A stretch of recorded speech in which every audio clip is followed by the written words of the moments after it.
மத்திய அரசு கொண்டு வந்திருக்கக்கூடிய திட்டத்தை அப்படியே எடுத்து அதில் எந்த மாற்றமும் செய்யாமல், குறிப்பாக அதனால் உண்மையாலுமே நம்முடைய கைவினை கலைஞர்களுக்கு ஒரு பிரச்சனை ஏற்படுத்தக்கூடிய ஒரு திட்டமாகத்தான் அதை நம்முடைய முதலமைச்சர் அவர்கள் கொண்டு வந்திருக்கிறார்.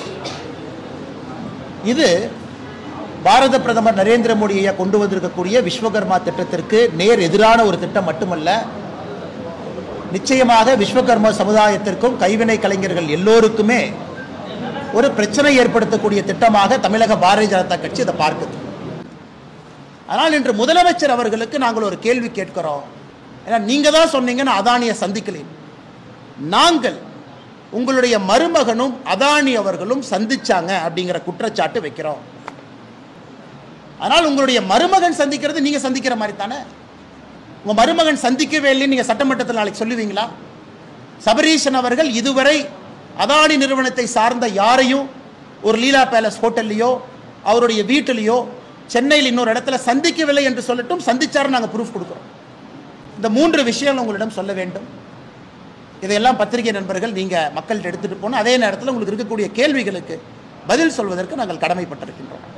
நாங்கள் சொல்வது பாராளுமன்றத்தில் எதற்காக நீங்கள் டிஷர்ட்டை போட்டுட்டு அதானி பிஜேபி ஏகே, அதானி மோடி ஏகேன்னு எதற்கு கனிமொழி அவர்கள் அங்கே ஆர்ப்பாட்டம் நடத்தணும்?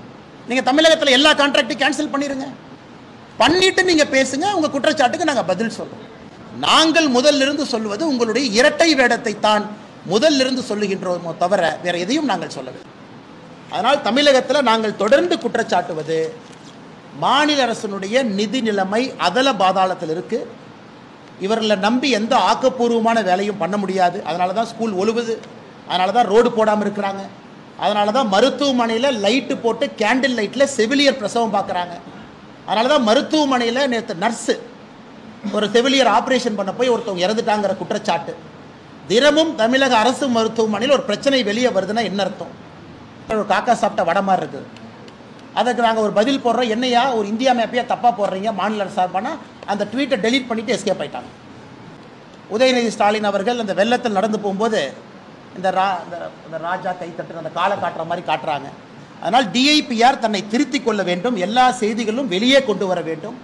சட்டமன்றத்தில் நடக்கக்கூடிய செய்திகள் எதுவும் எங்களுக்கு வர்றது கிடையாது. கேள்வியை காட்ட மாட்டீங்க, பதில ஒரு கோணத்தில் காட்டுறீங்க. கேள்வி உங்களுக்கு தர்ம சங்கடமாக இருந்தால் ஏதாச்சும் ஒரு மெம்பரை காட்டுறீங்க, அல்லது உதயநிதி ஸ்டாலினை திரும்ப போய் காட்டுறீங்க. அதனால் இது மிக மிக தவறான போக்கு. காரணம் என்று நடந்து கொண்டிருக்கக்கூடிய பத்திரிகையாளர் சந்திப்புக்கு வந்திருக்கக்கூடிய எல்லா பத்திரிகை நண்பர்களுக்கும் முதல் நன்றியை தெரிவித்துக் கொள்கின்றோம். ஒரு 2-3 விஷயங்கள் உங்களிடம் பேச வேண்டும் என்பதற்காக இந்த சந்திப்பு நடந்து கொண்டிருக்கிறது. அன்பு சொந்தங்களே, நேற்று தமிழகத்தில் எல்லா நம்முடைய காலை செய்தித்தாளில் முதல் பக்கத்தில் நம்முடைய தமிழகத்தினுடைய முதலமைச்சர் ஒரு பெரிய ஒரு பக்க விளம்பரத்தை கொடுத்துருந்தாங்க. கலைஞர் கைவினை திட்டம் அப்படின்னு ஒரு திட்டத்தை அறிமுகப்படுத்தி மத்திய அரசு கொண்டு வந்திருக்கக்கூடிய திட்டத்தை அப்படியே எடுத்து அதில் எந்த மாற்றமும் செய்யாமல், குறிப்பாக அதனால் உண்மையாலுமே நம்முடைய கைவினை கலைஞர்களுக்கு ஒரு பிரச்சனை ஏற்படுத்தக்கூடிய ஒரு திட்டமாகத்தான் அதை நம்முடைய முதலமைச்சர் அவர்கள் கொண்டு வந்திருக்கிறார். இது பாரத பிரதமர் நரேந்திர மோடியை கொண்டு வந்திருக்கக்கூடிய விஸ்வகர்மா திட்டத்திற்கு நேர் எதிரான ஒரு திட்டம் மட்டுமல்ல, நிச்சயமாக விஸ்வகர்மா சமுதாயத்திற்கும் கைவினை கலைஞர்கள் எல்லோருக்குமே ஒரு பிரச்சனை ஏற்படுத்தக்கூடிய திட்டமாக தமிழக பாரதிய ஜனதா கட்சி அதை பார்க்குது.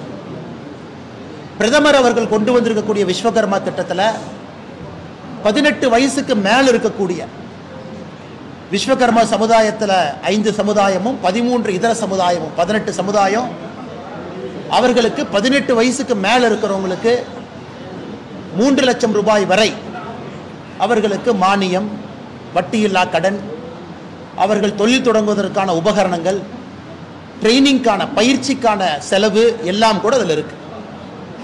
மாநில அரசு கொண்டு வந்திருக்கக்கூடிய திட்டத்தில் 35 வயசுக்கு மேலே, மத்திய அரசுடைய திட்டம் 18 வயசுக்கு மேலே, மாநில அரசு கொண்டு வந்திருக்கக்கூடிய திட்டம் 35 வயசுக்கு மேலே இது உங்களுக்கு செயல்படுத்தப்படுங்கிறார்.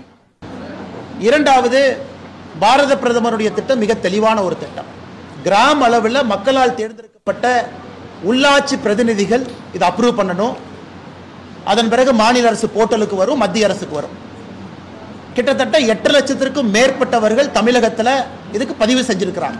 8 லட்சம் பேர். எனக்கு இந்தியா முழுவதுமே அப்ரூவல் பண்ணி பணம் போக ஆரம்பித்த பிறகு தமிழகத்தில் பதிவு செய்திருக்கக்கூடிய 8 லட்சம் சகோதர சகோதரிகளுக்கு ஒருவருக்கு கூட அப்ரூவல் கிடையாது. ஆனால் மாநில அரசு கொண்டு வந்திருக்கக்கூடிய திட்டத்தில் கிராம நிர்வாக அதிகாரி விஏஓ ஒரு அரசு அதிகாரி அவங்க கிட்ட அப்ரூவல் வாங்கலாம் அப்படி. அதாவது இங்க மக்கள் பிரதிநிதியை முன்னிலைப்படுத்தி விஸ்வகர்மா திட்டத்தை பிரதமர் கொண்டு வர்றாங்க. ஆனா திமுகவினுடைய திட்டத்தில் அரசாங்க அதிகாரி முன்னிலைப்படுத்தி இது மற்றும் ஒரு முறை திமுகவினுடைய கட்சிக்காரங்களுக்கு பணம் கொடுப்பதற்காக கொண்டு வந்திருக்கக்கூடிய ஒரு திட்டம் தான் கலைஞர் கைவினை திட்டம். அதனால் எங்களுடைய வேண்டுகோள், மாநில அரசு உடனடியாக கலைஞர் கைவினை திட்டத்தை கைவிட வேண்டும். மத்திய அரசினுடைய விஸ்வகர்மா திட்டத்தை முழுமையாக தமிழ்நாட்டில் செயல்படுத்தணும். காரணம் 8 லட்சம் பேரும் இதற்காக ஒரு நம்பிக்கையோடு பதிவு செஞ்சிருக்கிறாங்க. எங்கேயும் போய் பாரதிய ஜனதா கட்சி யாருக்கிட்டையும் பதிவு செய்யுங்கன்னு கூட கேட்கல, அவங்க பதிவு செஞ்சிருக்கிறாங்க. ஒருவேளை நான் கைவினை கலைஞராக இருக்கிறேன், நான் பதிவு செஞ்சிருக்கிறேன், எனக்கு உண்மையாலுமே கிடைக்கணும், எனக்கு கிடைக்கல, மத்திய அரசு திட்டத்தின் மூலமாக யாராவது தமிழகத்தில் கிடைக்கலன்னு சொன்னாங்கன்னா பாரதிய ஜனதா கட்சி முழுமையாக நாங்கள் பொறுப்பேற்றுக் கொள்கின்றோம். அது எங்களுடைய பொறுப்பு. அதனால் முதலமைச்சர் அவர்கள் அதை கைவிடணும், வேகமாக மத்திய அரசு திட்டத்தை செயல்படுத்தணும். இந்த திட்டத்தில் எந்த பயனாளிகளுக்கு எதுவும் கிடைக்கப் போவது கிடையாது. இதை பத்திரிகையாளர் நண்பர்கள் மூலமாக தமிழகத்தில் இருக்கக்கூடிய எல்லா கைவினை கலைஞர்களுக்கு நாங்கள் தெரியப்படுத்துகிறோம். மத்திய அரசில் 5 விஸ்வகர்மா சமுதாயத்தை சார்ந்தவர்கள், 13 இதர கைவினை கலைஞர்கள் வேலை செய்கிறோம், 18. இவங்க அதையே அப்படியே கொஞ்சம் பிரித்து அது 28 பண்ணியிருக்கிறாங்க. அதனால் கட் காப்பி பேஸ்ட், இது நம்ம துரைமுருகன் சொன்ன மாதிரி அந்த டி துரைமுருகன் நான் இல்லை அப்படிம்பாங்க. ஒரு ஹைகோர்ட் அஃபிடவிட்டில் மறு வச்சா டி துரைமுருகன், மறு எடுத்துட்டா நம்ம அண்ணா துரைமுருகன் அப்படிங்கிற மாதிரி மத்திய அரசு திட்டத்திற்கு ஒரு பொட்டு வச்சு மறு வச்சு கண்ணாடியை போட்டு கலைஞர் கைவினை திட்டமாக மாற்றியிருக்கிறாங்க. இரண்டாவது, நேற்று நம்முடைய மத்திய தணிக்கை ஆணையம் அதனுடைய தணிக்கை அதிகாரி 2021-22 உட்பட்ட 2017-18 2021-22 உட்பட்ட தணிக்கையை மக்கள் மன்றத்தில் பத்திரிகையாளர் சந்திப்பு மூலமாக வச்சிருக்கிறாங்க. அதை பார்க்கும் பொழுது நாங்கள் தொடர்ந்து சொல்லுகின்றோம், அது திராவிட முன்னேற்ற கழகத்தினுடைய ஆட்சி முதல் வருட ஆட்சி அதில் இருந்தாலும் கூட, ஏன்னா மோசமானதெல்லாம் 2வது 3வது 4வது வருஷம், முதல் வருடத்திலிருந்தே அதற்கான குறியீடு நமக்கு தெரியுது. இன்னைக்கு எந்த அளவுக்கு தமிழகம் குறிப்பாக பின்னோக்கி சென்று கொண்டிருக்கிறது என்பது அந்த தணிக்கை ஆணையத்தினுடைய ஆய்வறிக்கையை பார்க்கும் பொழுது நமக்கு தெரியுது. தமிழ்நாட்டில் இருக்கக்கூடிய ஸ்டேட் பப்ளிக் செக்டர் யூனிட், மாநில அரசு சார்ந்திருக்கக்கூடிய நிறுவனங்கள் மொத்தமாக 68, அதில் 34 நிறுவனங்கள் மொத்தமாக 1648 கோடி ரூபாய் லாபம் சம்பாதிச்சிருக்கிறாங்க. 30 நிறுவனங்கள் மொத்தமாக 22,000 கோடி நஷ்டம் சம்பாதிச்சிருக்கிறாங்க. 31 நிறுவனத்திற்கு பேப்பர் வேல்யூ, அதாவது அந்த நிறுவனத்திற்கு வேல்யூவே இல்லை, அதை அப்படியே தூக்கி நீங்கள் குப்பையில் போட்டுடலாம், வேல்யூலெஸ் நிறுவனமாக இருக்கு. தமிழகத்தை பொறுத்தவரை இங்கே இருக்கக்கூடிய தமிழக அரசு சார்ந்த நிறுவனங்கள் எந்த அளவுக்கு இன்னைக்கு அதல பாதாளத்தில், ஒரு கம்யூனிஸ்ட் ஆட்சி நடந்தால் எப்படி இருக்குமோ அதுபோல தமிழகத்தினுடைய மாநில அரசு சார்ந்து இருக்கக்கூடிய நிறுவனங்கள் இன்னைக்கு இருக்கிறாங்க. அதை வெட்ட வெளிச்சமாக காட்டியிருக்கிறாங்க. இரண்டாவது, தமிழகத்தினுடைய டிரான்ஸ்போர்ட் கார்பரேஷன், குறிப்பாக நம்முடைய பஸ்ஸஸ் எல்லாம் சேர்ந்தது. நீங்கள் பார்த்தீங்கன்னா அடிக்கடி இது நம்முடைய பேப்பரில் வரும், சில நியூஸ் பேப்பரில் வந்திருக்கிறத உங்களுக்கு காட்டுறோம். அது செய்தித்தாளாக இருக்கலாம், நம்முடைய நியூஸ் சேனலாக இருக்கலாம், வேறு வேறு அமைச்சர்கள் வேறு வேறு காலகட்டத்தில் சொல்லி இருப்பதை இங்கே படம் பிடிச்சு காட்டிருக்கோம். அதாவது நாங்கள் வந்தவுடனே சுற்றுச்சூழலை மேம்படுத்த 500 மின்சார பஸ்கள் அமைச்சர் ராஜகண்ணப்பண்ண, நாங்கள் 500 எலக்ட்ரிக் பஸ் வாங்குகிறோம் அமைச்சர் எஸ் சிவசங்கரன் அவர்கள், மாற்றி 2021 ஆட்சிக்கு வந்ததிலிருந்து அவர்கள் கொடுக்கக்கூடிய அறிவிப்பு. ஆனால் இன்னைக்கு இந்த ஆய்வறிக்கையை பார்க்கும் பொழுது தமிழகத்தில் மொத்தமாக டிரான்ஸ்போர்ட் கார்பரேஷனுடைய லாஸை பார்த்தீங்கன்னா அது 2021-22 முடியும் பொழுது 21,000 கோடி ரூபாய். அதற்கு இன்னைக்கு லோன் இருக்கு 6,000 கோடியிலிருந்து. எங்கேயும் கூட லாபம் வருவதற்கான சாத்தியமே இல்லை. 22,517 பேருந்துகள் 2021-22 முடியும் பொழுது 20,304 பேருந்துகள், அதாவது 2,000 பேருந்தை குறைச்சிட்டாங்க. அதையெல்லாம் தாண்டி நாங்கள் தொடர்ந்து பேசிக் கொண்டிருக்கக்கூடிய விஷயம், 2022 பாரதிய ஜனதா கட்சி ஆர்ப்பாட்டம் நடத்தணும், டிரான்ஸ்போர்ட் கார்பரேஷன்ல இருந்து பணி ஓய்வு பெற்றிருக்கக்கூடிய அன்பு சகோதர சகோதரிகளுக்கு நீங்க அவங்களுக்கான எந்த ப்ரொவிஷனுமே கொடுக்கலன்னு அதற்கு இந்த ஆய்வறிக்கையில் நமக்கு உண்மை தெரிஞ்சிருச்சு. அவர்களுடைய கான்ட்ரிபியூட்டரி பென்ஷன் ஃபண்ட் 4565 கோடி ரூபாயை, காம்பன்சேஷன் செஸ் ஃபண்ட் 492 கோடி ரூபாயை பேருந்து இயக்குவதற்காக இங்க திருப்பி விட்டுட்டாங்க. பென்ஷனுக்காக வாங்கப்பட்ட பணம் 4500 கோடி ரூபாய் தினசரி பஸ்ஸை இயக்குவதற்காக திருப்பிட்டாங்க. பென்ஷன் கொடுப்பதற்கான பணம் கூட இல்லை. அது போராட்டம் செய்த பிறகு 2024 கொஞ்சமாக கொடுத்துருக்கிறாங்க. ஸோ டிரான்ஸ்போர்ட் கார்பரேஷனும் ஒரு ஃபெயிலியர் என்பது அங்கிருந்து தெரிஞ்சுக்கிட்டாங்க. முக்கியமானது நம்முடைய கோவில்கள். தொடர்ந்து தமிழக அரசு செய்யக்கூடிய ஒரு ஏமாற்று வேலை, தமிழகத்தில் இருக்கக்கூடிய எந்த கோவிலும் கூட சிஏஜி ஆடிட் அதற்கு நாங்கள் அந்த டீட்டெயில்ஸ் கொடுக்க மாட்டோம். மெட்ராஸ் ஹைகோர்ட் ஜஸ்டிஸ் மகாதேவன் ஆதிகேசவன் அவங்களுடைய பெஞ்சில் ஜூன் 8ஆம் தேதி 2023 ஒரு தீர்ப்பு கொடுத்துருக்கிறாங்க. தமிழ்நாட்டில் இருக்கக்கூடிய ஹெச்ஆர்என்சி எல்லா கோவில்களும் கூட தணிக்கைக்கு உட்படுத்தப்பட வேண்டும். எப்படி பணம் வருது, எப்படி செலவாதுன்னு மக்கள் பார்க்கணும். அதனால் நீதிமன்றம் கொடுத்த தீர்ப்புக்கு எதிராக தமிழக அரசு ஹெச்ஆர்என்சி டிபார்ட்மெண்ட் சம்பந்தப்பட்ட எந்த கணக்கு வழக்கும் சிஏஜி அமைப்புக்கு கொடுக்கல. இதை வன்மையாக நாங்கள் கண்டிப்பது மட்டுமில்லாமல் எதற்காக தமிழகத்தில் ஹெச்ஆர்என்சி அமைப்பு இருக்கக்கூடாது என்பதற்கு இதுவும் ஒரு உதாரணம் என்பதை உங்களிடம் சொல்லிக்கொள்ள நாங்கள் கடமைப்பட்டிருக்கின்றோம். 4 லட்சம் ஏக்கருக்கு மேலே ஹெச்ஆர்என்சி நிர்வாகத்தில் இருக்கு. 1000 கோவில்கள் இருக்கு, வருமானம் வருது. அதனால் தமிழகத்தில் இருக்கக்கூடிய ஒரு குடிமகனுக்கும் தெரிய வேண்டிய விஷயம் எப்படி பணம் வருது, எப்படி பணம் செலவாது. இதை மாண்புமிகு உயர் நீதிமன்றம் கொடுத்திருக்கக்கூடிய தீர்ப்புக்கு எதிராக தமிழக அரசுடைய நடவடிக்கை இருக்கு. இதற்காக பாரதிய ஜனதா கட்சி மாண்புமிகு நீதிமன்றத்தில், உயர் நீதிமன்றத்தில் contempt of court Bharatiya Janata கட்சி தமிழக அரசின் மீது நாங்கள் ஃபைல் பண்ண போகிறோம். குறிப்பாக ஹெச்ஆர்என்சியினுடைய ரெக்கார்ட்ஸ் எதுவுமே கொடுக்காம அலக்கழித்து அதை ரிப்போர்ட்டில் காமிச்சிருக்கிறாங்க. நாங்கள் செக்ரட்டரியை பார்த்தோம், சீஃப் செக்ரட்டரியை 3 முறை முறையிட்டோம், எங்கேயும் கூட எங்களுக்கு எதுவும் கிடைக்கல. அதையெல்லாம் தாண்டி இன்னும் நம்ம ஃபினான்ஸ் எல்லாம் பார்க்கும் பொழுது அதல பாதாளத்தில் தமிழகத்தினுடைய அரசு இயந்திரம் செயல்பட்டு கொண்டிருக்கிறது என்பதை இந்த தணிக்கை உறுதி செஞ்சு. ஏன்னா அடுத்த தணிக்கை வர்றதுக்கு இன்னும் 4 வருஷம் ஆகும். 4 வருஷம் கழித்து இன்னொரு பத்திரிகையாளர் சந்திப்பில் பேசுவதை விட இப்பொழுதே தமிழக அரசு விழித்துக் கொள்ள வேண்டும். சும்மா ஏதோ ஒரு இண்டிகேட்டர் 2 இண்டிகேட்டர் உயர்ந்திருக்குது அப்படிங்கிறத திரும்ப திரும்ப பேசுகிறாங்க. ஒரு இண்டிகேட்டர் நல்லா இருக்குன்னா 99 இண்டிகேட்டர் மோசமாக இருக்கு.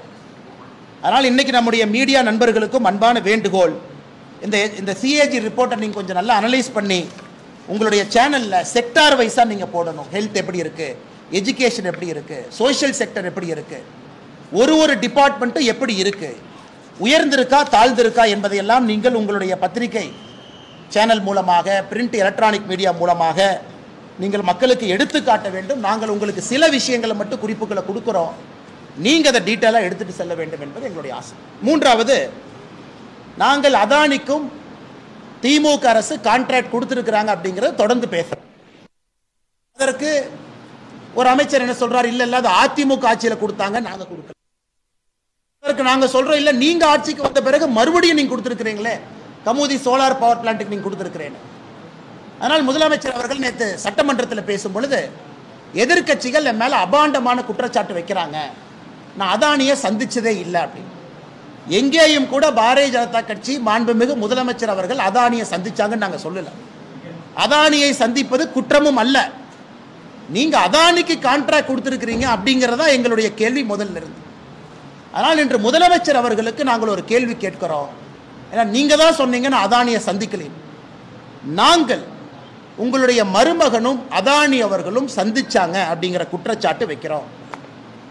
உங்கள் சார்பாக உங்களை சார்ந்திருக்கக்கூடிய ஐஏஎஸ் அதிகாரிகள், பர்சனல் செக்ரட்டரி, பிரைவேட் செக்ரட்டரி, இவர்கள் அதானி நிறுவனத்தை சார்ந்த அதிகாரிகளை சந்திக்கிறாருன்னு சொல்றோம். போன வாரமும் சந்திப்பு நடந்திருக்கு. உங்கள் மருமக சந்திக்கிறாரு, உங்களை சுற்றி இருக்கக்கூடிய அதிகாரிகள் சந்திக்கிறாங்க. இப்பவும் அதானி அவர்களை சந்திப்பது தப்புன்னு நாங்கள் சொல்ல, நீங்க சொன்னதுக்காக சொல்றோம். ஆனால் உங்களுடைய மருமகன் சந்திக்கிறது நீங்க சந்திக்கிற மாதிரி தானே. உங்க மருமகன் சந்திக்கவே இல்லைன்னு நீங்க சட்டமன்றத்தில் நாளைக்கு சொல்லுவீங்களா? சபரீஷன் அவர்கள் இதுவரை அதானி நிறுவனத்தை சார்ந்த யாரையும் ஒரு லீலா பேலஸ் ஹோட்டல்லையோ அவருடைய வீட்டிலையோ சென்னையில் இன்னொரு இடத்துல சந்திக்கவில்லை என்று சொல்லட்டும், சந்திச்சாரு, நாங்கள் ப்ரூஃப் கொடுக்குறோம். அதனால் முதலமைச்சர் அவர்கள் இந்த திசை திருப்புற வேலையை விட்டுட்டு பாரதிய ஜனதா கட்சி அதானின்னு அவருடைய எம்பிக்கெல்லாம் அங்கே போய் கூக்குரல் இடுறாங்க. நாங்கள் தமிழக பாரதிய ஜனதா கட்சி சொல்வது, நீங்க அதானி கான்ட்ராக்ட் கொடுத்துருக்கிறீங்க, அது நல்ல விதத்தில் கொடுத்தீங்களா, நல்ல விதத்தில் கொடுக்கலையான்னு மக்கள் மன்றத்தில் வைங்க. அதனால் அதானியை சந்திக்கவில்லை என்று மடை மாற்றக்கூடிய முயற்சியை முதலமைச்சர் அவர் கைவிடணும். அவர் சட்டமன்றத்தில் பேசியதற்காக நாளை அவர் கிளாரிஃபை பண்ணட்டும். அவர் சார்பாக மருமகனோ அவரை சார்ந்திருக்கக்கூடிய அதிகாரிகளோ சந்திக்கவில்லை என்று சொல்லட்டும். அடுத்து நாங்கள் பதில் சொல்றோம், எந்த தேதியில் எங்க சந்திச்சாங்க நாங்கள் சொல்லட்டும். இந்த 3 விஷயங்கள் உங்களிடம் சொல்ல வேண்டும். இதையெல்லாம் பத்திரிகை நண்பர்கள் நீங்க மக்கள்கிட்ட எடுத்துட்டு போகணும். அதே நேரத்தில் உங்களுக்கு இருக்கக்கூடிய கேள்விகளுக்கு பதில் சொல்வதற்கு நாங்கள் கடமைப்பட்டிருக்கின்றோம். ஆமாங்க.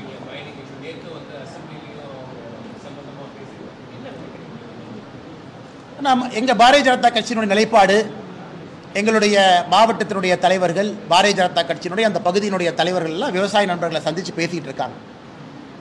அதன்படி நேற்று முன்தினம் நாங்கள் மத்திய அரசுக்கு கடிதம் எழுதியிருக்கின்றோம். இது போல என்ன கடிதத்தில் சொல்லியிருக்கோம் அப்படின்னா, விவசாயிகளுடைய கோரிக்கையை ஏற்று அங்கு வரக்கூடிய மாலிபெட்னம் டங்ஸ்டன் அந்த மைனிங்கை மத்திய அரசு ரத்து செய்ய வேண்டும் என்பது பாரதிய ஜனதா கட்சி அதிகாரப்பூர்வமாக நாங்கள் தெரிவித்திருக்கின்றோம். நாளை காலை புதுடெல்லியில் கட்சியின் சார்பாக நானும் அண்ணன் எல் முருகன் அவர்களும் கிஷன் ரெட்டி அமைச்சர் அவர்களும் அலுவலகத்தில் சந்திக்கிறோம். நிச்சயமாக ஒரு நல்ல செய்தியோடு வருகின்றோம். நீங்கள் நல்லா பார்த்தீங்கன்னா அதற்கு எங்களுடைய தவறு எங்கேயும் கிடையாது.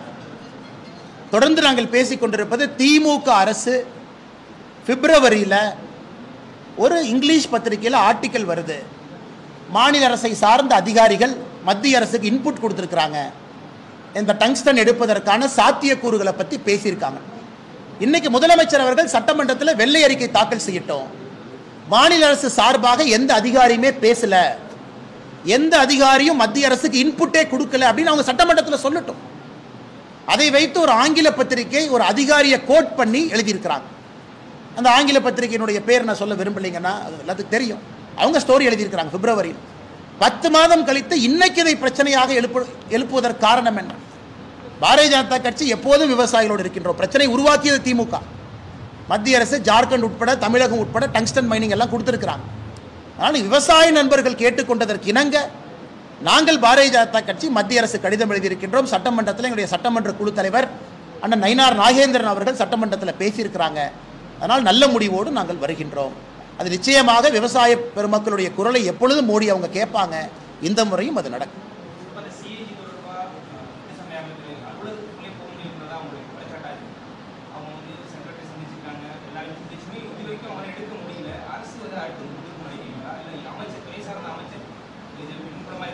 ஆனால் chief secretary speaks for the கவர்மெண்ட்டுங்க அண்ணா. ஒரு மாநிலத்தினுடைய தலைமைச் செயலாளர் முதலமைச்சருக்காக அவருடைய நடவடிக்கை எப்பொழுதுமே இருக்கும். தலைமைச் செயலாளருடைய நடவடிக்கை முதலமைச்சர் நடவடிக்கைக்கு வேறு நம்ம சொல்ல முடியாது. Chief secretary speaks for the chief minister. 2 முறை தலைமைச் செயலாளரை சந்தித்து சிஏஜி முறையிட்டிருக்கிறாங்க. 2 முறையும் கூட தலைமைச் செயலாளர் அதற்கு ஒப்புக்கொள்ளவில்லை என்றால் திமுக ஆட்சிக்கு வந்த பிறகு மாண்புமிகு உயர்நீதிமன்றம் ஜூன் 6, 2023 அவங்க தீர்ப்பு கொடுத்திருக்கிறாங்க. Justice Mahadevan, justice Adikesavan.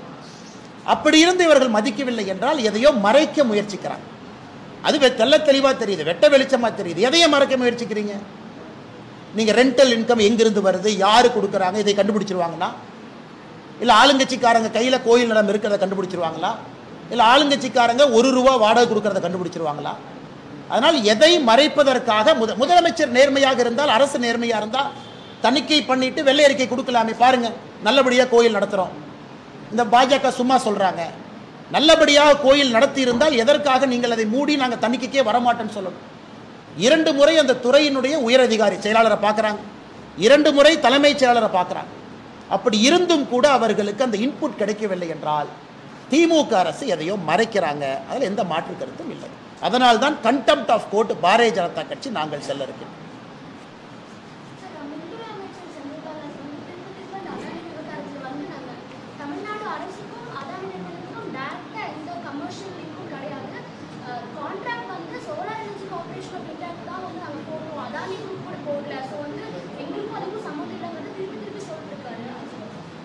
Madam, நீங்கள் அதானியினுடைய அவங்களுடைய ஆனுவல் ரிப்போர்ட் எடுத்து பார்த்தீங்கன்னா அதுலேருந்து 2 பேரா கோட் பண்ணி நம்முடைய அறிக்கை நம்பர் 2ல் அந்த 2 பேராவை நாங்கள் அட்டாச் பண்ணியிருக்கோம் மேடம்.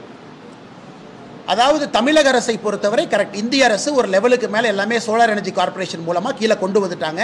ஏன்னா இந்தியா முழுவதும் ஒரு ஃபிக்ஸட் ரேட்டை நோக்கி போகணும் அப்படின்னு, இந்தியா முழுவதும் இது நேர்மையான விதத்தில் செல்ல வேண்டும் என்பதற்காகத்தான் அது கொண்டு வரப்பட்டது. நாங்கள் வைக்கிற குற்றச்சாட்டு முதல்ல இருந்து நீங்கள் அதானிக்கு ஃபேவர் பண்ணீங்கன்னு வைக்கல. பாரதிய ஜனதா கட்சியும் அதானிக்கும் நீங்கள் முடிச்சு போடுறீங்க. நீங்கள் ஆட்சிக்கு வந்த பிறகு அதிமுக அரசில் போடப்பட்ட அந்த ஒப்பந்தம், நீங்கள் சொல்கிற ஒப்பந்தத்தினுடைய கண்டினியூட்டியில் கமூதி பிளான்ட்டுக்கு நீங்கள் 90 கோடி ரூபாய் 90 கோடி சில்லறை நீங்கள் கொடுத்துருக்கிறீங்க. அதை நீங்கள் கேன்சல் பண்ணியிருக்கலாமே. இல்லை நாங்கள் சோலார் எனர்ஜி கார்பரேஷன் படி தான் நாங்கள் பணம் கொடுப்போம்னு. ஏற்கனவே போட்ட கான்ட்ராக்ட் கண்டினியூ ஆகுதுன்னா நீங்கள் அதை கண்டினியூ பண்ணுறீங்கல்ல, அதான் எங்களுடைய குற்றச்சாட்டு.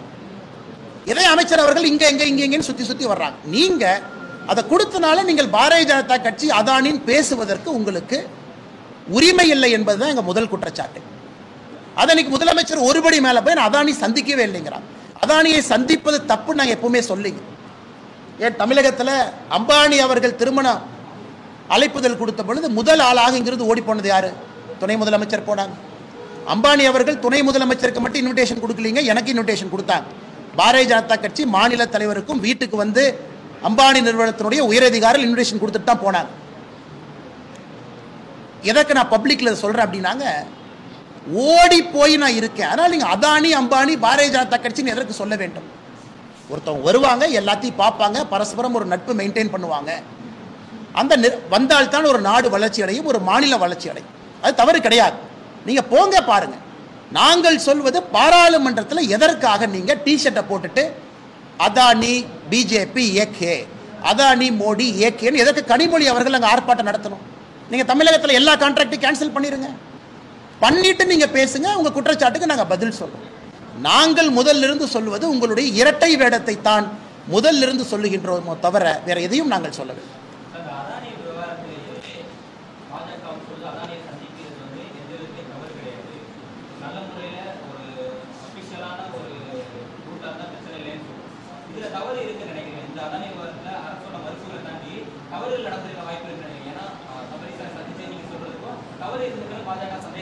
ஆனால் தவறு என்கின்ற குற்றச்சாட்டை இப்போ நான் வைக்கலீங்கண்ணா. ஏன்னா நம்முடைய அறிக்கை மிக தெளிவாக இருக்கிறது. பாராளுமன்றத்தில் திமுக எம்பிக்கள் அங்கே பங்கேற்று அதானி மோடிஜி ஏகேன்னு நீங்கள் சொல்கிறீங்க.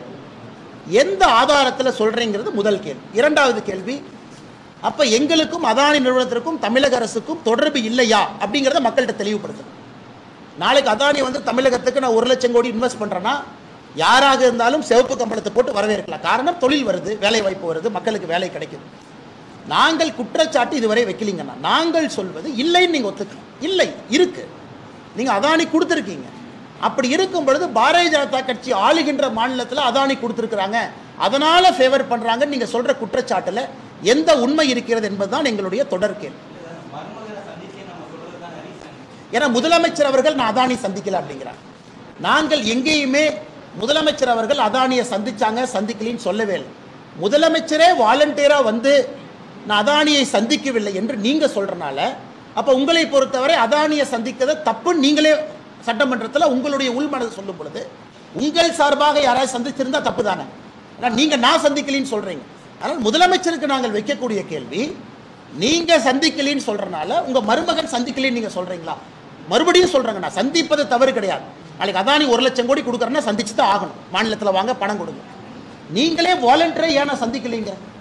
அப்போ நான் அதானி வேற நான் வேறன்னு நீங்கள் சொல்லும் பொழுது உங்கள் குடும்பத்தில் யாருமே சந்திக்கலையாங்கிறதா எங்களுடைய கேள்வி. 100% சந்திச்சிருக்காங்கண்ணா. நான் ரூம் நம்பரோட நான் சொல்கிறேங்கண்ணா. முதலமைச்சர் சட்டமன்றத்தில் இல்லைன்னு சொல்லட்டுங்க. முதலமைச்சருடைய அவரை சுற்றி இருக்கக்கூடிய IAS அதிகாரிகள், பிரைவேட் செக்ரட்டரி, பர்சனல் செக்ரட்டரி, அவங்க அதானியினுடைய அதிகாரிகள் ரெகுலராக சந்திக்கிறாங்க. ஏன்னா அவங்க முதலமைச்சருக்காக பேசுறாங்க. சந்திப்பு நடக்குது, இந்த வாரமும் நடக்குது. என்னங்கண்ணா, அதான் நான் சொல்றேங்கண்ணா, சட்டமன்றத்தில் இது சொல்வதற்கான காரணம் என்னன்னு கேட்கிறேன். நான் அதானி சந்திக்கவே இல்லை, அப்ப அதானியை சந்திப்பது ஒரு குற்றம், அதனால நான் சந்திக்கலைன்னு நீங்க சொன்னா மருமகன் சந்திக்கலையா? அதையே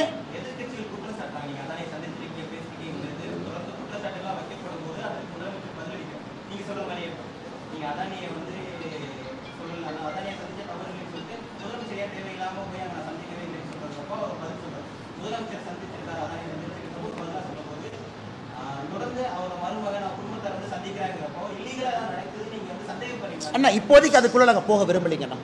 அதுக்குள்ள நாங்கள் போகல. முதலமைச்சரையா வாலண்டியராக வந்து நான் சந்திக்கலைன்னா அமெரிக்காவில் ஒரு கோர்ட்டில் அங்கே இருக்கக்கூடிய அரசு நிறுவனம் ஒரு சார்ஜ் ஃபைல் பண்ணியிருக்காங்க. குறிப்பாக தமிழகம் முதல்ல குறிப்பிட்டிருக்காங்க.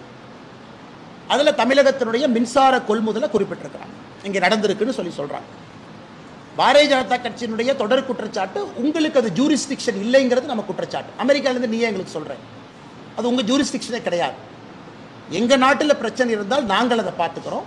யார் வேணாலும் ஒரு மெட்ராஸ் ஹைகோர்ட்டில் கம்ப்ளைண்ட் கொடுக்கட்டும், தமிழ்நாட்டில் டிவிஎஸ்சியில் போய் கம்ப்ளைண்ட் கொடுக்கட்டும், நாங்கள் விசாரிக்கிறோம். அதுதான் நம்மளுடைய அந்த குற்றச்சாட்டு. முதலமைச்சர் வாலண்டியராக வந்து இல்லைன்னு சொல்கிறது தான் நீங்கள் கேட்பது போல் சந்தேகம் எழுதா அப்படின்னு கேட்குறீங்க. நான் முதலமைச்சருக்கு சொல்கிறது, நீங்கள் சட்டமன்றத்தில் மக்கள் மன்றத்தில் நான் சந்திக்கலைன்னு நீங்கள் சொல்கிறீங்க. உங்கள் மருமகன் சந்திச்சிருந்தா அப்போ நீங்கள் குற்றத்தை ஒப்புக்கிட்டுக்கிறீங்க. ஏன்னா நீங்கள் தான் அதை மறைக்க பார்க்குறீங்க. நான் அந்த குற்றங்கிற பாயிண்ட்டுக்கே போலிங்கண்ணா. ஏன்னா தொடர்ந்து டிஐபிஆர் ஸ்டேட்மெண்ட் இஷ்யூ பண்ணுறாங்க. நாங்கள் எந்த கான்ட்ராக்ட் கொடுக்கல, கான்ட்ராக்ட் கொடுத்துருக்கீங்க. அப்படி இருக்கும் பொழுது பாரதிய ஜனதா கட்சியும் அதானியும் உங்களுடைய எம்பிக்கள் பாராளுமன்றத்தில் எதற்காக சம்பந்தப்படுத்தி அமளி தொழிலே ஈடுபடுகின்றார்கள் என்பதுதான் எங்களுடைய குற்றச்சாட்டு.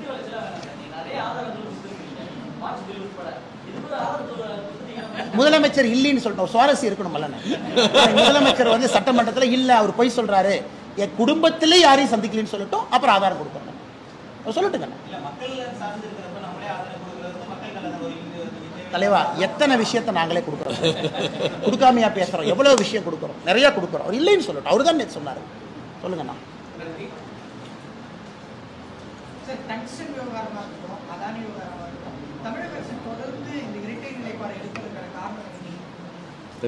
ஒன்று தமிழக அரசு புரிந்து கொள்ள வேண்டுங்கன்னா, இன்னைக்கு நம்முடைய இந்திய அரசு வளர்ச்சி பாதையிலே செல்ல வேண்டும்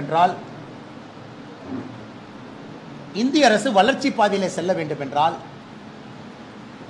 டெவலப்மெண்டல் ஒர்க் நடந்துதாங்க ஆகணும். அதில் மாற்று கருத்து இல்லைங்க.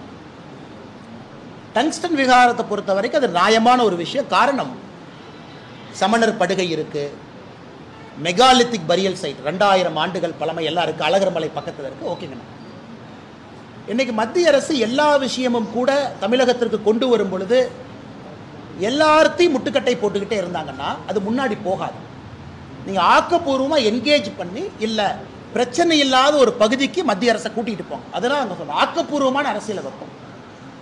எல்லாம் வேண்டாம் வேண்டாம் வேண்டாம்னு எல்லாம் சொல்ல ஆரம்பிச்சிங்கன்னா இந்த மாநிலத்தினுடைய வளர்ச்சி இன்னும் 10 ஆண்டுகள் கழித்து எங்கே போய் நிற்கும் என்பதுதான் எங்கள் கேள்வி. எதுவுமே வேண்டாம், உள்ளே வராதிங்க, அது ஒரு ஆக்கப்பூர்வமான ஒரு போக்கு கிடையாது. சரி, டங்ஸ்டன் வந்தாங்க, பிப்ரவரிலேயே சொல்லியிருக்கலாம் இங்கே வேண்டாம், வேறு இடத்த பாருங்கள், வேறு இடத்த மேப் பண்ணுங்க, அது ஆக்கப்பூர்வமான ஆலோசனை.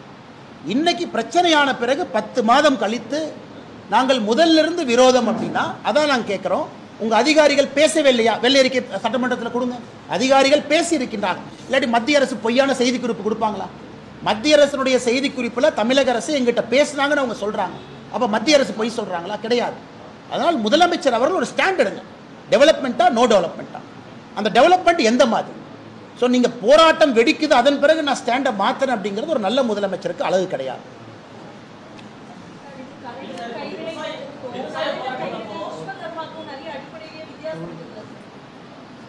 மேடம், அடிப்படையில்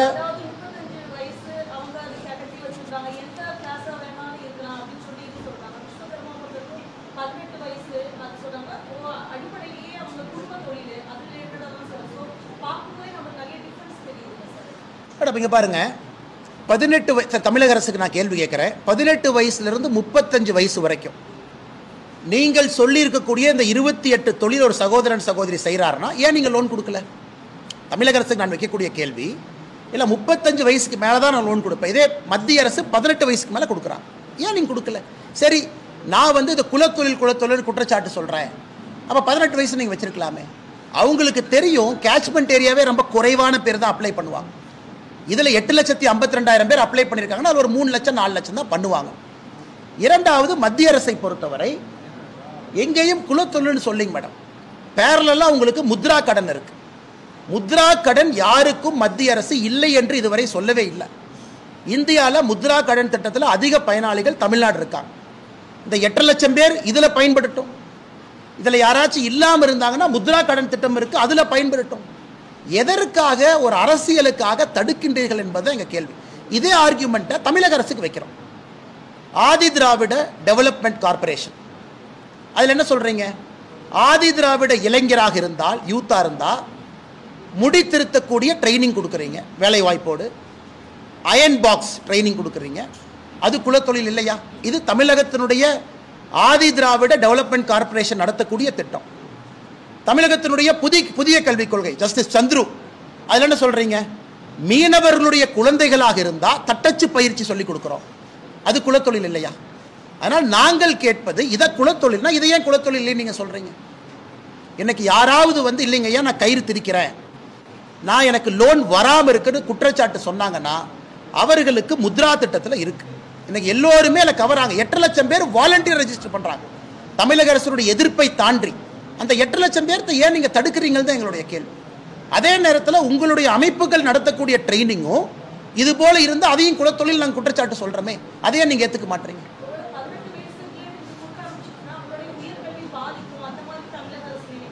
மேடம் 18 சரி 25 வயசுல ஒருத்தர் கயிறு தெரிக்கக்கூடிய தொழில் பண்றாரு, 30 வயசுல பண்றாருன்னு வச்சுக்கலாங்க. என்ன உயர்கல்வி பாதிக்கும் மேடம்? அவங்க தொழில் பண்றாங்க, அவங்க தொழிலை விஸ்தாரப்படுத்துவதற்கு பணம் வேண்டும், அதை எப்படி அவங்க தடுக்கலாம்? யாருமே சொல்லியே. சரி, அவங்க உயர்கல்வி பாதிக்கும்னா ஒன்றும் இல்லைங்க, வாங்கிருங்க, கட்டிருங்க, உயர்கல்வி போறப்போ உயர்கல்விக்கு போங்க. இந்த கடன் வாங்குவதால் உயர்கல்விக்கு செல்லக்கூடாதுன்னு மத்திய அரசு எங்கேயும் சொல்லலீங்களே. இவர்களா ஏன் அசம்ஷன் பண்ணிக்கிறாங்க, இவர்களா எதுக்கு அரசியல் பண்றாங்க அப்படிங்கறத எங்களுடைய கேள்வி.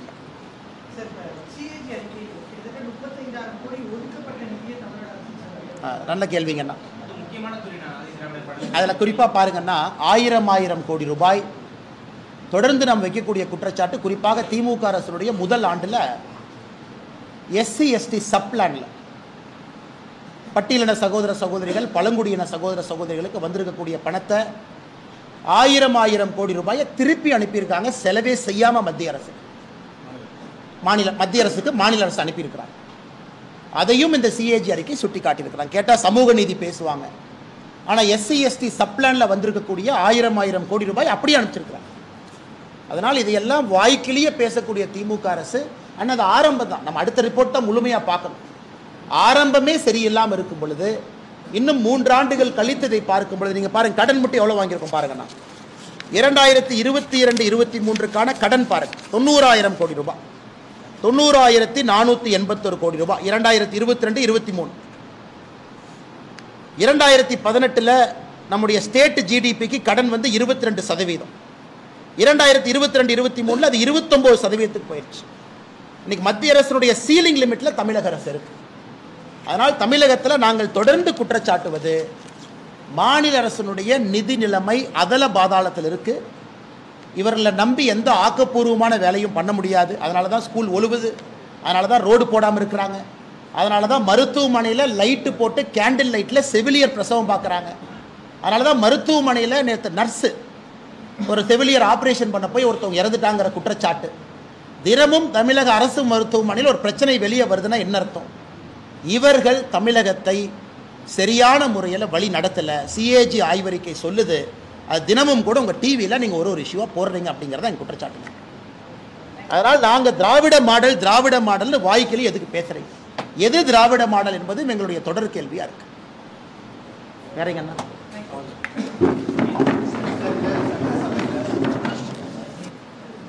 எனக்கு உண்மையாக தெரியலிங்கண்ணா, நான் அக்காட்ட பேசுகிறேங்கண்ணா, தெரிந்த பிறகு பதில் சொல்கிறேங்கண்ணா.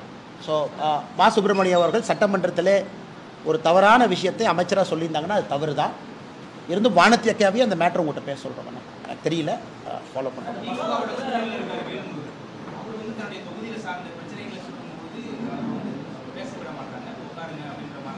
இது அட்லீஸ்ட் பத்திரிகை நண்பர்கள் நீங்கள் லைவாக பார்க்குறீங்க, நாங்கள் டிவியில எல்லாம் பார்க்குறோம். நீங்கள் எல்லாம் கட் பண்ணி சிஎம்மோட வெள்ளை கலர் சட்டையும் உதயநிதி ஸ்டாலின் அவர் டிஷர்ட்டில் இருக்கக்கூடிய உதயசூரியன் இதை தான் மாற்றி காட்டுறாங்க. அதனால தான் நீங்கள் கேட்கக்கூடிய நிறைய கேள்விக்கு எங்களால் பதில் சொல்ல முடியவில்லை. காரணம், லைவாக என்ன நடக்குதுன்னே நாங்கள் பார்க்கலிங்கண்ணா. அதான் உண்மை. எங்களுக்கு தெரியறதில்ல, பத்திரிகை நண்பர்கள் நீங்கள் பார்க்குறீங்க. ஆனால் இன்றைக்கு திமுக அரசை பொறுத்தவரை அந்த சட்டமன்றத்தினுடைய அவங்களே தேர்தல் அறிக்கையில் கொடுத்துருந்தாங்க, லைவ் ப்ரொசீடிங்கை காட்டுறோம் அப்படி. இன்னைக்கு DIPR, உதாரணத்துக்கு DIPR அமைப்பு காலையில் ஒரு ட்வீட் போடுறாங்க, வைக்கம் சத்தியகிரகத்துக்கு முதலமைச்சர் போகிறாங்க. அந்த ட்வீட்டில் இந்தியா மேப்பையே தப்பாக போடுறாங்க. பாதி காஷ்மீரில் லடாக்கெல்லாம் எங்கேயோ போயிடுச்சு, அது பாகிஸ்தான் பகுதியில் கொஞ்சம் சுற்றிக்கிட்டு இருக்குது. அது பார்த்தீங்கன்னா காஷ்மீர் ஒரு காக்கா சாப்பிட்ட வட மாதிரி இருக்குது. அதுக்கு நாங்கள் ஒரு பதில் போடுறோம், என்னையா ஒரு இந்தியா மேப்பையே தப்பாக போடுறீங்க மாநில அரசு சார்பானா, அந்த ட்வீட்டை டெலீட் பண்ணிவிட்டு எஸ்கேப் ஆகிட்டாங்க. எனக்கு இதுதான் தமிழக அரசினுடைய டிஐபிஆர்னுடைய லட்சணம். இன்னைக்கு காலையில் நாங்கள் போட்டோம், ஒரு இந்தியன் மேப்பை தப்பாக போடுறீங்களே. இன்றைக்கி டிஐபிஆர்னுடைய முழு வேலையே உதயநிதி ஸ்டாலின் அவர்கள் அந்த வெள்ளத்தில் நடந்து போகும்போது இந்த ராஜா கைத்தட்டு அந்த காலை காட்டுற மாதிரி காட்டுறாங்க. அதனால் டிஐபிஆர் தன்னை திருத்திக் கொள்ள வேண்டும், எல்லா செய்திகளும் வெளியே கொண்டு வர வேண்டும். சட்டமன்றத்தில் நடக்கக்கூடிய செய்திகள் எதுவும் எங்களுக்கு வர்றது கிடையாது. கேள்வியை காட்ட மாட்டீங்க, பதில ஒரு கோணத்தில் காட்டுறீங்க. கேள்வி உங்களுக்கு தர்ம சங்கடமாக இருந்தால் ஏதாச்சும் ஒரு மெம்பரை காட்டுறீங்க, அல்லது உதயநிதி ஸ்டாலினை திரும்ப போய் காட்டுறீங்க. அதனால் இது மிக மிக தவறான போக்கு. காரணம், உங்களுடைய கேள்விகளுக்கே நாங்கள் தடுமாறிட்டு இருக்கோம், சட்டப்பேரவை கேள்விகளுக்கு. காரணம், எங்களுக்கு கேள்வியே தெரியாதுன்னா என்ன கேள்வி கேட்டாங்க, அதான் உண்மை.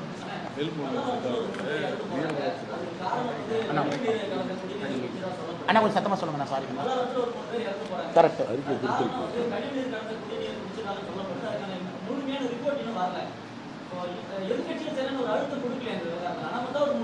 அண்ணா அண்ணா நம்ம கட்சியினுடைய தலைவர் அக்கா தமிழிசை சவுந்தரராஜன் அவர்கள் உடனடியாக அந்த இடத்துக்கு போய் மக்களை எல்லாம் சந்தித்து மக்கள்கிட்ட பேசி பத்திரிகை நண்பர்களை அழைத்து சென்று காட்டினாங்க. அது உங்களுக்கு தெரியுங்கண்ணா. ரெண்டாவது, இன்னைக்கு பாரதிய ஜனதா கட்சி சார்பாக அன்னைக்கே நாங்கள் குடிநீரை கலெக்ட் பண்ணி அந்த சாம்பிளை டெஸ்டிங் அனுப்பிடுறோம். நாங்கள் டெஸ்டிங் ரிப்போர்ட் கொடுக்கும் பொழுதுங்கன்னா, அது எந்த ரிப்போர்ட் வருதோ உங்களுக்கு கொடுக்குறோம். நாங்கள் கலெக்ட் பண்ண வீடியோ ஆதாரத்தோடு கொடுக்குறோம். இல்லாட்டி அவங்க என்ன சொல்லுவாங்க, இவங்க கலந்துட்டாங்க. கலெக்ட் பண்ணி அவங்க முகத்துக்கு முன்னாடி அங்கேயே சீல் பண்ணி எடுத்துகிட்டு போயிருக்கோம். நாங்கள் கலெக்ட் பண்ணியிருக்கக்கூடிய வாட்டர் சாம்பிளுடைய ரிசல்ட்டுக்காக நாங்கள் உண்மையால் வெயிட் பண்ணிட்டு இருக்கோம். அது நாங்கள் அன்னைக்கே எடுத்தோம், ப்ரூஃப் எங்கிட்ட இருக்குங்கன்னா சாம்பிள் ரிப்போர்ட் கொடுக்கும்போது அந்த வீடியோவும் கொடுக்குறோம். அதனால் பாரதிய ஜனதா கட்சி இதை கம்பீரமாக எடுத்திருக்கோம். மூத்த தலைவர் முன்னாள் ஆளுநர் அக்கா தமிழிசை அவர்களே உடனடியாக ஸ்பாட்டுக்கு பத்திரிகை அழைச்சிட்டு போயிருக்கிறாங்க. அதனால் இன்றைக்கி போய் அந்த அதிகாரி ஒருத்தர் பாட்டில் எடுத்து குடித்தாரு, கேட்டால் ஒன்றும் இல்லை அப்படிங்கிறாரு, நான் நல்லா இருக்கேங்கிறாங்க. ஆனால் அது ஒரு ஆர்கியூமெண்ட்டே கிடையாதுங்கண்ணா. எங்களை பொறுத்தவரை ஆரம்ப கட்ட விசாரணையில் அது கழிவு நீர் கலந்த தண்ணி தான், அதான் ஆரம்ப கட்ட விசாரணை. நாங்கள் இதை ஆக்ரோஷமாக எடுப்பதற்கு ஒரு விஞ்ஞான ரீதியிலான அறிக்கை காத்திருக்கோம். வந்த பிறகு உங்கள்கிட்ட பேசுகிறேன். நன்றிங்கண்ணா.